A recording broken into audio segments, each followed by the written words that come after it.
What if the landscapes could speak louder than words?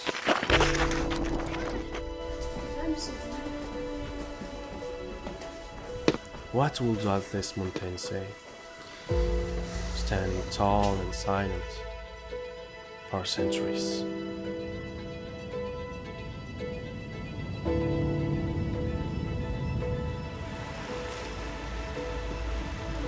History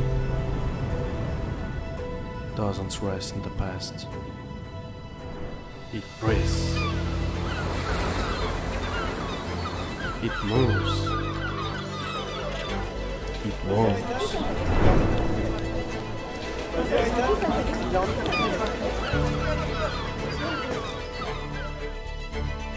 Everywhere I go,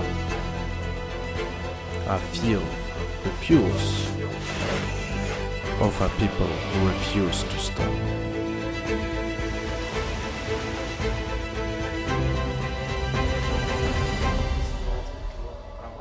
And at the end of the journey, only one light remains to guide the heart.